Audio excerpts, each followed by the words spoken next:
시정 연설 전부터 주목됐던 게 윤석열 대통령과 이재명 대표의 첫 공식 만남이었습니다.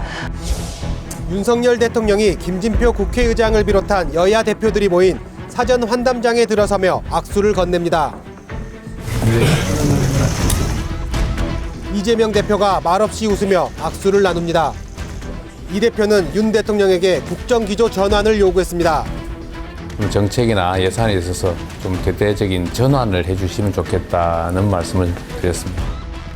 윤 대통령이 시정연설을 마치자 이번엔 이 대표가 먼저 기다리며 악수를 청했습니다. 두 사람이 다시 악수를 나눌 땐 박수 소리가 커졌습니다.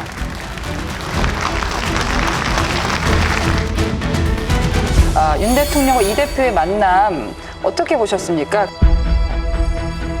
조금 엉뚱한 이야기인지 모르겠는데요. 저는 그 두 분을 보면, 대통령 야당 대표를 보면 아직까지 국회가 어색하신 것 같아요. 두 사람 다. 두 분 다. 옛날에 뭐 김영삼, 김대중, 박근혜 이런 분들, 대통령들은 국회 오면은 자기 집인 것 같고, 친정집에 온 이게 느낌? 20년 뭐 30년 여기 있던 곳이라서 편안한 듣고 길도 척척 잘 아는데, 이 두 분은 여전히 이게 뭐가 좀 어색한 느낌이 있는 것 같고. 이재명 대표도 초선 의원이니까. 네, 맞습니다. 네. 기자들끼리 무슨 얘기를 했냐면요. 네. 윤 실장님이 말씀하신 거하고 좀 비슷한 얘기를 했어요.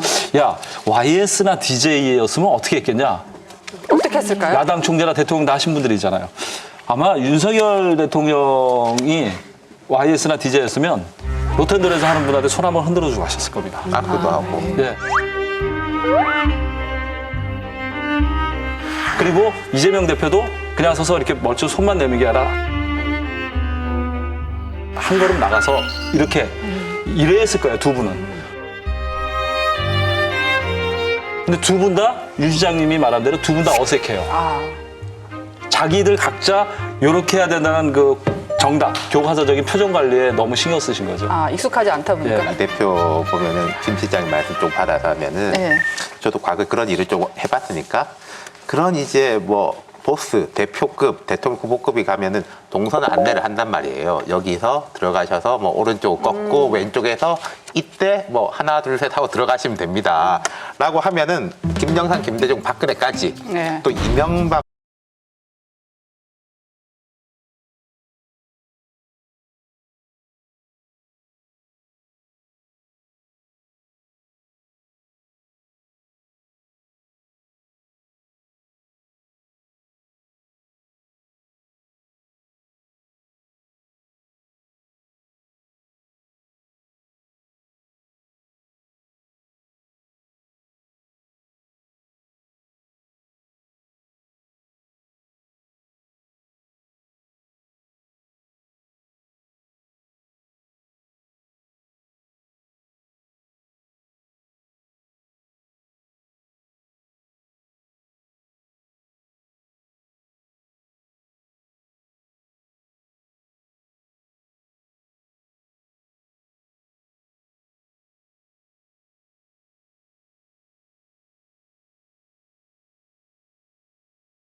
받아들여야 될까요? 저는 이재명 대표 같은 경우에 그 말을 믿을 수 없다라고 생각하는 게 저희한테 낸 메시지에도 보면은 존경한다고 했더니 정말 존경하는 줄 알더라 이런 표현들을 많이 쓰시고 그다음에 이번에 그 임명직 최고위원을 임명할 때 보셨잖아요. 그분에 대해서 기자들이 질문을 하니까 그 사람 친명이었어요?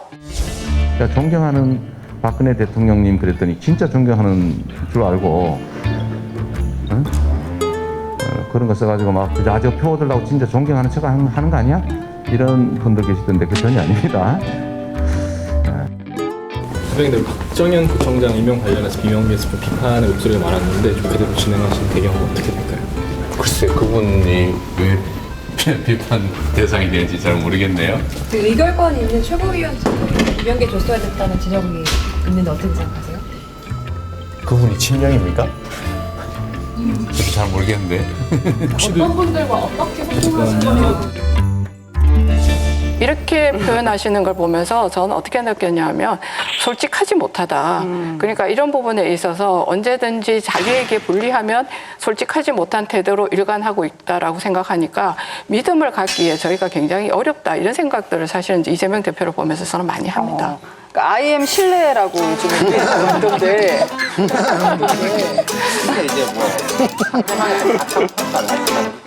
정치인이라는 게 누구나 왼손 오른손이 있는 법이긴 합니다. 조금 자기 지지층도 보고 중도층도 보고 이게 지지층을 본 이제 뭐 행보의 발언이겠죠. 근데 저는 민주당을 볼 때마다 늘 생각되는 게 자, 민주당 의원이라든지 리더들이 지지층을 리더하는지 오히려 지지층을 팔로우하는 게 아닌가. 민주당 저는 그런 생각들이 들 때가 많아요. 아까도 이제 뭐 대통령 악수하면 혹시 공천에 힘들까봐 문자 폭탄 받을까봐. 네. 그런 부분. 그러니까 저는 이재명 대표도 조금 지금 자신감을 가지실 때가 아닌가? 지금 뭐 재판은 있습니다만은 구속영장도 뭐 그렇게 됐죠. 지금 당도 뭐 한 목소리 비슷하게 돼 있죠. 그리고 뭐 강서구청장 선거도 이겼죠. 이재명 대표도 과감하게 중원으로 나가가지고 윤석열 대통령하고 중원에서 붙을 때라고 저는 생각하거든요. 자, 윤석열 대통령이 시정연설을 비롯해 이전과 달라진 메시지를 연이어 내고 있는데요. 최근 행보로 미뤄보아서 윤 대통령의 국정 운영 기조, 과연 변화할 거라고 보십니까? 글쎄, 뭐 말씀은 분명히 좀 달라지고 계십니다. 근데 중요한 거는 행동 아닌가요? 말씀만 그렇게 하신다고 해서 행동이 뒷받침돼야 되는데 저는 몇 가지 그 바로미터가 있다고 생각하는데 첫 번째는 과연 이준석 전 대표와 유승민 전 원내대표를 어떻게 대할 것인가, 포용할 것인가 말 것인가. 두 번째가 우리 당 이재명 대표를 어떻게 대할 것인가. 그리고 과연 이 김기현 대표 체제, 이 수직적 당대 관계, 이 당대 관계를 어떻게 가져갈 것인가. 네. 이 세 가지가 바로미터라고 저는 생각합니다. 아무리 뭐 빵긋빵긋 웃으셔도 이 세 가지를 그대로 갖고 가시면은 그건 변화가 없는 거라고 저는 생각합니다. 네. 우리 국영수라고 치죠. 국영수? 옛날 사람답게 국어, 영어, 수학 세 과목이라고 치면은 옛날 사람이요? 그러면 난 고1인데. 국영수를 합쳐가지고 네. 뭐 200점 이상 받아야 된다. 그럼 한 60점, 70점씩 받으면 되잖아요. 네. 근데 제가 지금 국민의힘을 바라보면은 이준석이란 과목은 하고 싶어 하지 않는 것 같아요. 그러면은 방법이 있어요. 나머지 두 과목을 100점 받으면 돼요. 그럼 그 과목은 이제 뭐 빵점을 받더라도 근데 그게 얼마나 어렵겠습니까? 수포자가 아니고 준포자네. 그러니까요.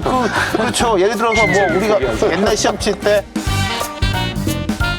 수학 포기하는 사람이면은 나머지는 거의 만점을 받으면은 그래도 괜찮은 대학 간다. 근데 그러기가 정말 어렵잖아요. 제 국민의힘을 보면은 참 물론 그 이준석이란 과목에서 높은 점수를 받는 것도 어렵긴 하지만은 참 어려운 길을 가고 있다. 이제 그런 느낌이 들어요.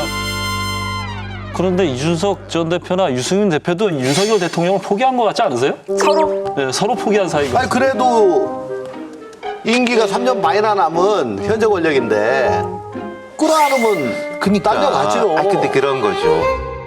지금까지는 이준석도 뭐 젊은 사람이 싸가지 없고 하지만은 저기가 너무 하잖아. 용산이가 주였다면 네. 용산이 하는 바에 따라 가지고 아니 용산이 지금까지 잘못한 거 있지만 그렇게까지 하는데 너무한 거 아니야? 가 될 수도 있는 거죠. 그거는 이제 용산이라든지 당이 할 바에 달려 있는 거죠. 뭐 예컨대 이렇게까지 했는데도 뭐 안 한다. 그럼 사람들은 판단하는 거죠. 최소한 이뇨한 혁신위원장한테 그 이준석 전 대표나 유승민 전 대표를 그 대응하는 방법에 대해서 자율성을 주면 돼요. 대통령이 당무에 관여하는 것 자체가 바람직하지 않고 이재명 대표를 당장 만나는 것 외에는 나머지는 다 당에 맡기면 되는 거예요. 당무에 관여 안 하시면 돼요. 그거 자체가 포용이에요. 네. 근데 전 주변에서 좀 답답하다는 이야기 중에 하나가 대통령께서 참모들한테 민생 현장에 파고들어라 이런 주문을 했잖아요. 그러니까 대통령 비서실장이 이제 용산에 있는 근무하는 MZ세대 직원들하고 식사를 했습니다.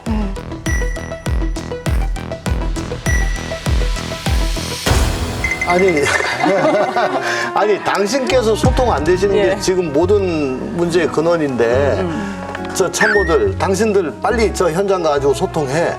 그래서 나한테 얘기해줘. 그게 무슨 소통이에요? 당신이 가야죠.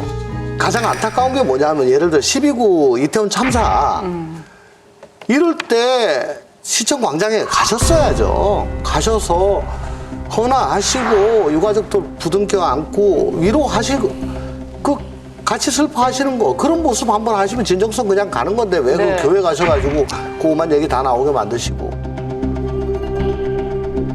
인사 그 불통 인사라고 말씀하시는데 또 굳이 그 보수 성향의 그 대학 동기를 또 굳이 안 치시고